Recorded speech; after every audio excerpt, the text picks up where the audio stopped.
Nós estamos de parabéns, porque os grandes homens de projeção mundial estão indo na mesma direção em que nós vamos, a mesmíssima direção.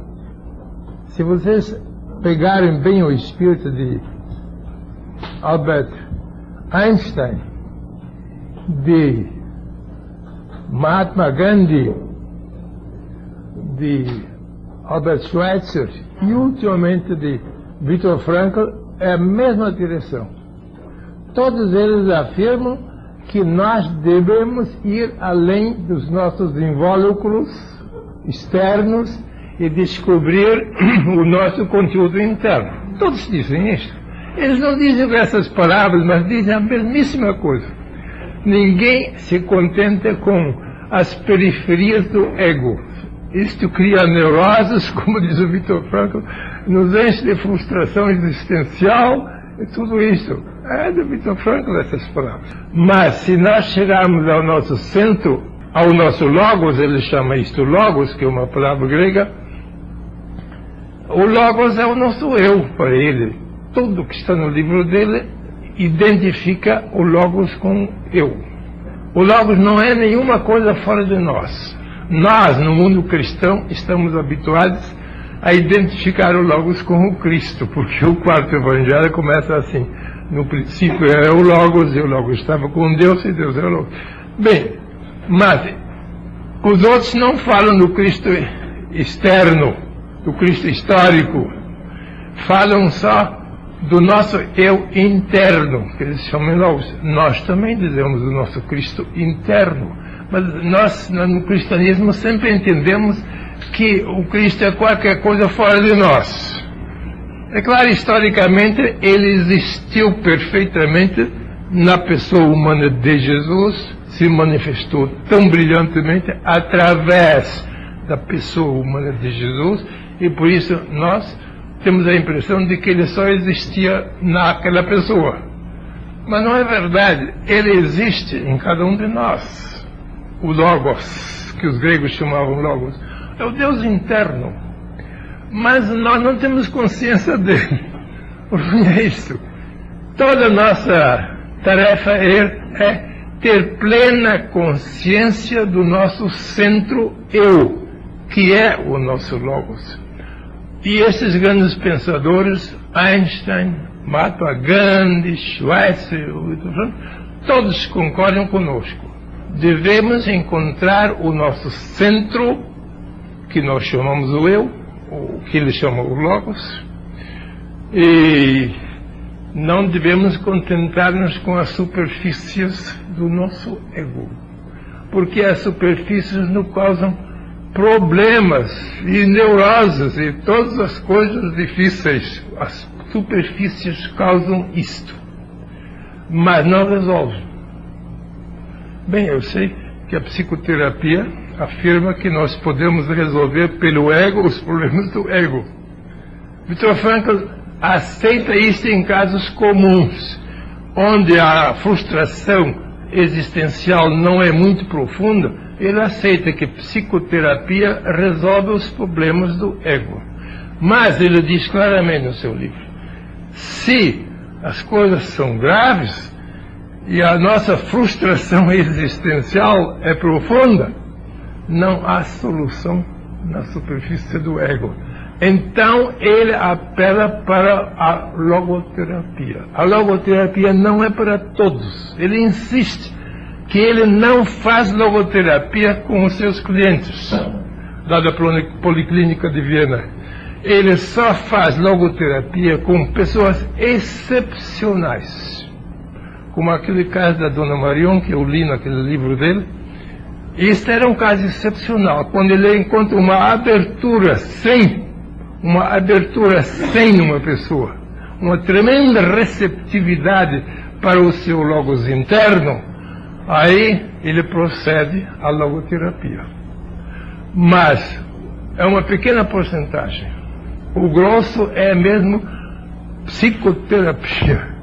O grosso da humanidade não está em condições de receptividade para uma logoterapia. Por isso, ele sempre faz a divisão da psicoterapia que pode culminar em logoterapia em alguns casos. Isso, ele faz a nítida distinção. Ele não substitui a psicoterapia pela logoterapia. Isso é impossível na humanidade de hoje. Talvez numa futura humanidade, mas por enquanto não é possível. É bom. Bem, ele vai explicar isto e vai haver muitas perguntas desencontradas, talvez estranhas, porque muitos não vão entender que ele não está substituindo a psicoterapia pela logoterapia, mas ele está fazendo culminar a psicoterapia em casos excepcionais, em logoterapia. Isso seria uma cura perfeita. Terapia é cura.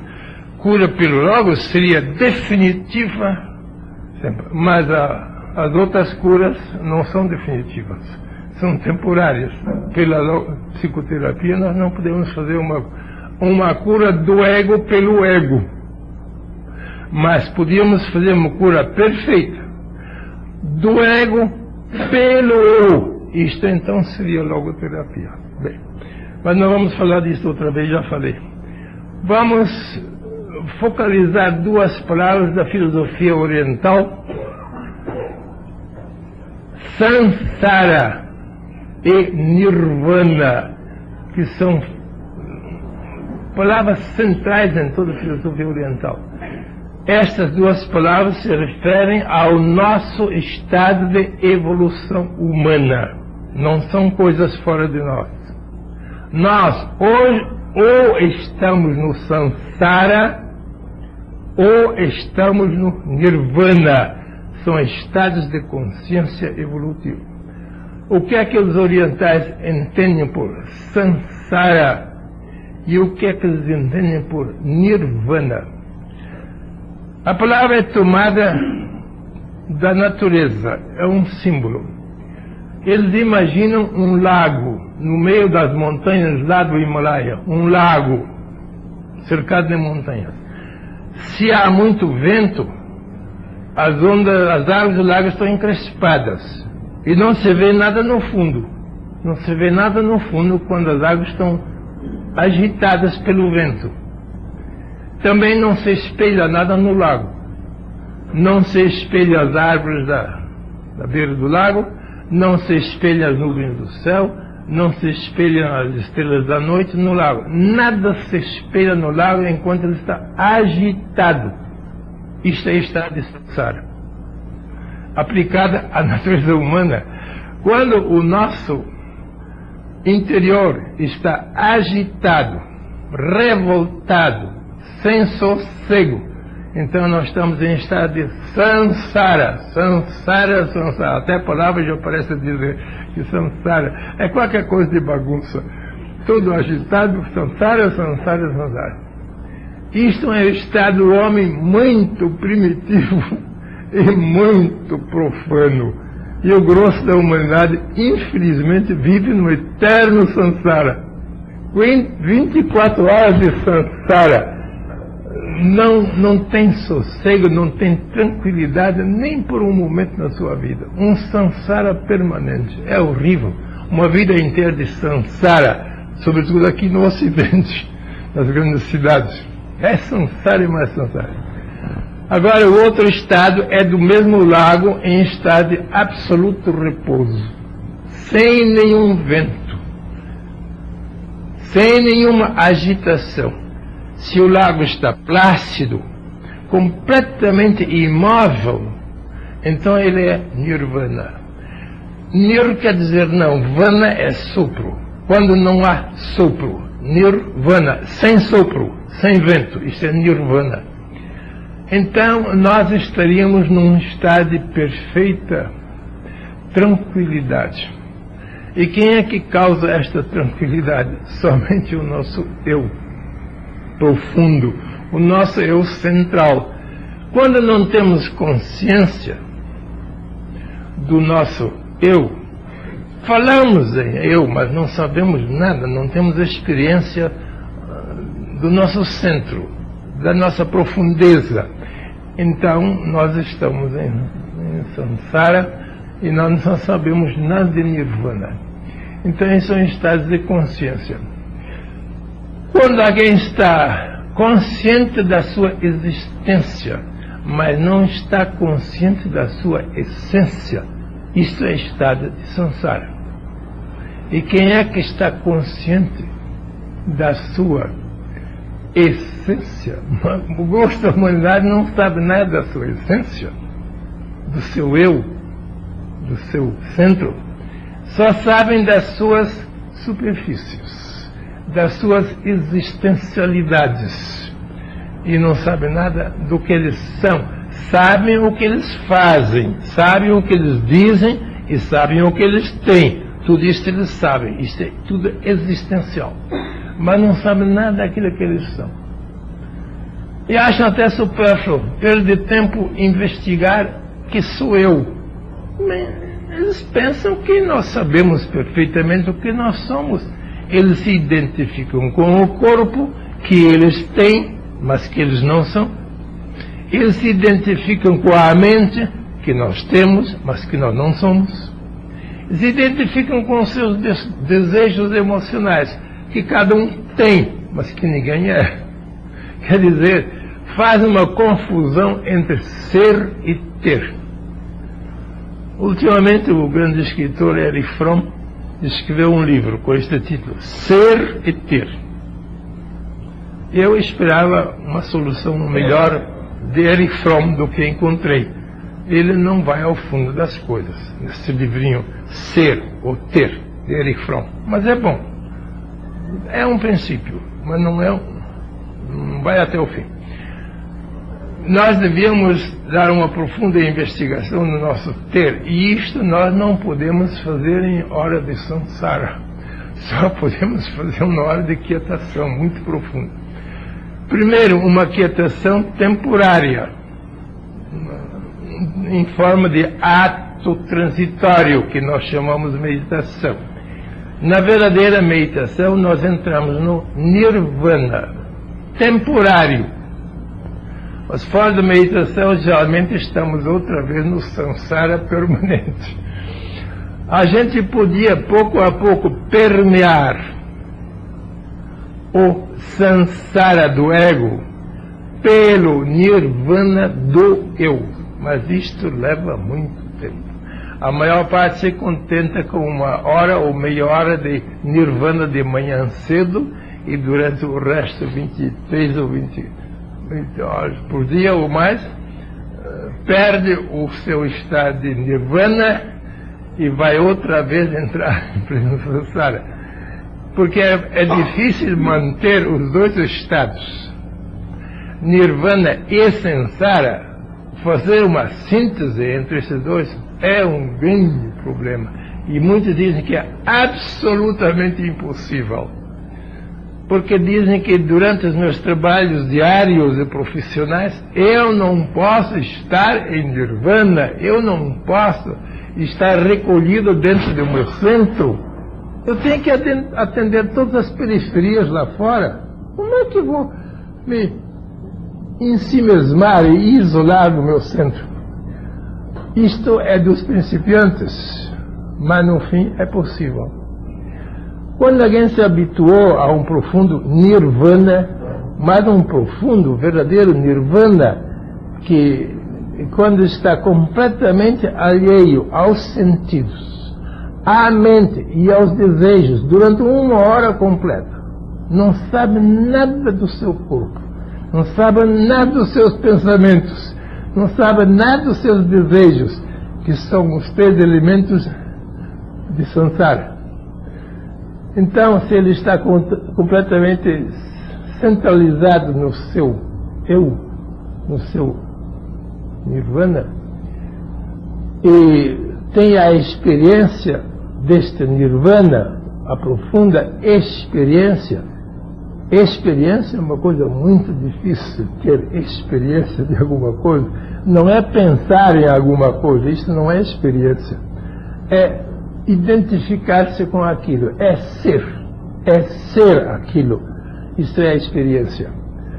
Então, pouco a pouco, ele descobre que é possível estar em perfeito nirvana interior, apesar de todos os seus samsaras externos. Porque o seu eu permeia, pouco a pouco, as periferias do seu ego.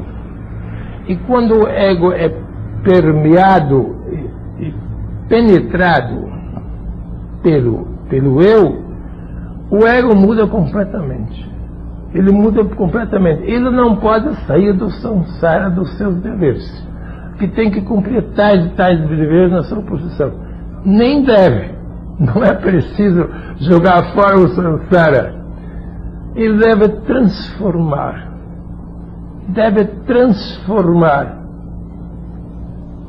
o seu ego pela força do seu eu.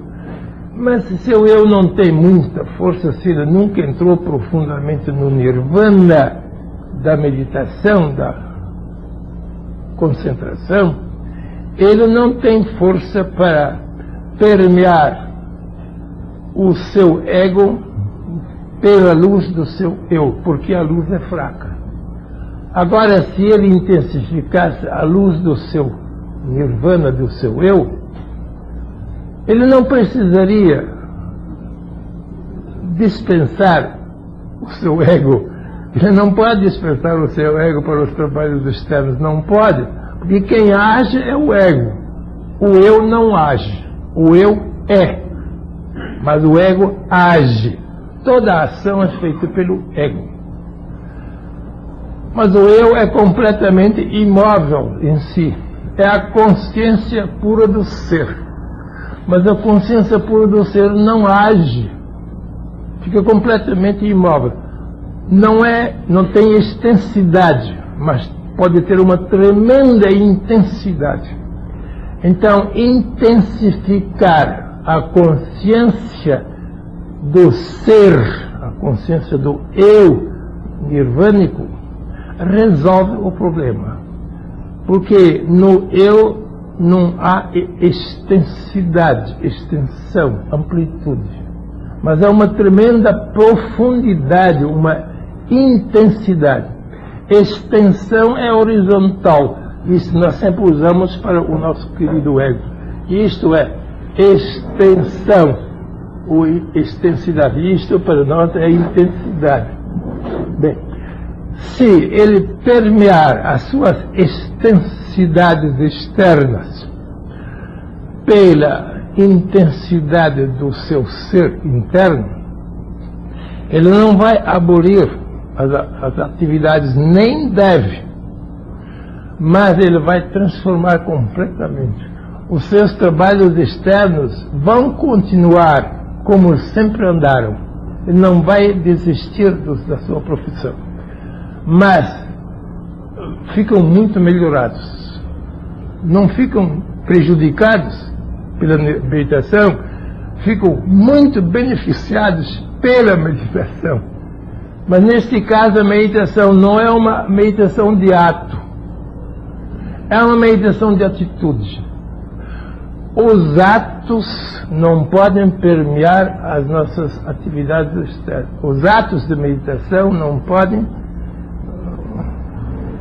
ser compatíveis com as nossas atividades externas. A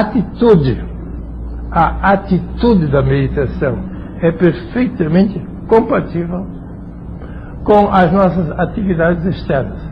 Quer dizer, o samsara penetrado do nirvana, um samsara nirvanizado, isto é possível. Mas em forma de atitude, não em forma de ato. Eu não posso estar em ato de meditação enquanto estou trabalhando na vida exterior, não posso. Mas eu posso estar em atitude de meditação quando eu estou trabalhando por fora. Que é agora atitude. A atitude é sempre do ser. Os atos são do agir. Os atos são do ego. A atitude é do eu. E se alguém intensificou em si a atitude do seu ser, ele vai ver que é perfeitamente possível unir a meditação habitudinal, não a meditação de ato, a meditação de atitude, com os seus trabalhos profissionais. Vamos fazer uma comparação. Aqui tem uma tábua opaca, completamente escura, porque uma tábua não tem luz própria. Depois eu acendo uma luz de um lado da tábua. Agora a tábua está iluminada, mas não está lucificada. Está iluminada parcialmente pela luz. Por um lado ela está iluminada, mas por detrás ela continua completamente escura, porque a luz não penetra uma tábua opaca. Bem, isto podemos comparar com a meditação. O ato de meditação ilumina a nossa vida por um lado, mas por outro lado não. O nosso ego continua a ser escuro. Agora, se nós transformássemos esta tábua opaca num prisma cristalino completamente diáfano e puséssemos a luz deste lado, do outro lado não haveria sombra. Não haveria nenhuma sombra do outro lado. Então, o prisma não estaria iluminado como a tábua, estaria lucificado. Quer dizer, penetrado, permeado de luz. E não tem nada, nenhuma sombra. Isto seria o estado de meditação habitudinal, quer dizer, atitude. De hábito, de atitude, mas não somente de ato.